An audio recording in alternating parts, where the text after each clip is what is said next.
Let's talk about leadership. The kind that feels less like a steady hand and more like a toddler with the keys to a nuclear submarine. We've all seen leaders who treat expert advice with suspicion and facts as fake news. This isn't just a quirky personality trait, it's a 5-alarm fire for democracy. When the highest office is handed to someone aggressively uninterested in how things work, chaos is inevitable. Trust erodes, experts are demonized, and reality itself becomes negotiable. Governance turns into a reality show, but the consequences are painfully real for everyone else. A nation is complex machinery. It needs skilled operators, not someone who burns the manual and calls it bravery. The damage seeps into every corner. Public health, the economy, even neighborly trust. This isn't about left or right, it's about competence versus incompetence. When a nation's fate rests on the whims of someone proudly, defiantly wrong, democracy teeters on the edge. Stupid leadership isn't about lacking degrees, it's about willful ignorance and arrogant rejection of expertise. The real danger is a leader who trusts gut feelings over decades of research and wears ignorance as a badge of authenticity. Surrounded by sycophants, they create an echo chamber where facts are threats and loyalty is everything.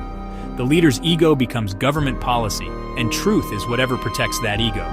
This isn't a failure of intelligence, but of character, the inability to admit what you don't know. Wise leaders seek out smarter people. Stupid ones see them as threats. They attack institutions that provide objective truth, the press, the courts, the scientific community. Stupid leadership is a profound disrespect for truth and for the people they serve. Reality doesn't care about poll numbers or tweets. A virus spreads, a hurricane hits, and democracy crumbles if truth is dismantled. When leaders bend reality to their will, the nation pays the price. And when truth is lost, so is democracy. Enter Donald Trump, treating the presidency like a reality show where only his version of events matters. His return to power in 2025 is a sequel with higher stakes and fewer restraints. The strategy attack and dismantle any institution that challenges his authority. The press becomes the enemy, intelligence agencies a deep state, and only his word is trusted. Cabinet meetings are monologues. Expert advice is ignored in favor of cable news rants. The machinery of government grinds to a halt, replaced by paranoia and loyalty tests. He replaces career officials with loyalists, ensuring every lever of power serves him alone. This is how democracy dies, not with a bang, but with the slow replacement of expertise by blind loyalty. Brazil's Jair Bolsonaro, the Trump of the tropics, showed how denial and arrogance can devastate a nation. He dismissed the Amazon fires, blamed outsiders, and denied the severity of COVID-19, turning public health into a political battleground. His reckless leadership led to one of the world's highest pandemic death tolls, overwhelming hospitals, and shattering trust. Bolsonaro attacked courts, threatened democracy, and stacked his government with loyalists. He praised military rule and encouraged political violence, deepening polarization. His term proved that authoritarian backsliding can happen anywhere, especially when truth is whatever the leader says. The result? A democracy weakened from within. What happens when facts are optional? The damage is deep and lasting. Public health collapses, as seen with Trump and Bolsonaro. Denial and misinformation cost lives. The economy suffers from chaos and impulsive decisions, scaring investors and hurting families. The information ecosystem is poisoned. Lies and conspiracy theories drown out facts. When truth is lost, democratic debate becomes impossible. Attacks on courts, elections, and civil service aren't random. They're a strategy to remove checks on power. The leader becomes the only savior, paving the way for authoritarianism.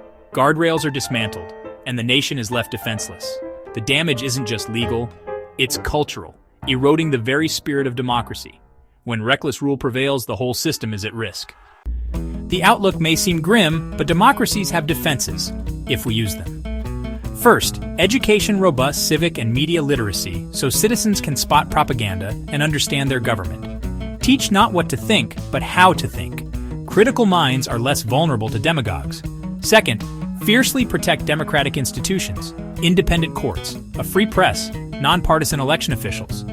These are not luxuries, they're essential guardrails. Third, real accountability leaders who break the law must face consequences, no matter how powerful. The rule of law must apply to everyone, especially those at the top. When institutions are attacked, it's a warning to all. not just a partisan issue. Only with vigilance and participation can democracy survive. In the end, this isn't about ideology. It's about competence versus ego, evidence versus arrogance. The rise of strongmen like Trump and Bolsonaro reveals a deeper vulnerability in our democracies. Protecting democracy is a constant responsibility, not a one-time event. We must be better citizens, question leaders who reject facts, challenge falsehoods, and demand accountability. Beware anyone who claims only I can fix it. That's the oldest authoritarian trick. Democracy is a chorus, not a solo act. When ego is behind the wheel, the destination is always a cliff, and it's a long way down.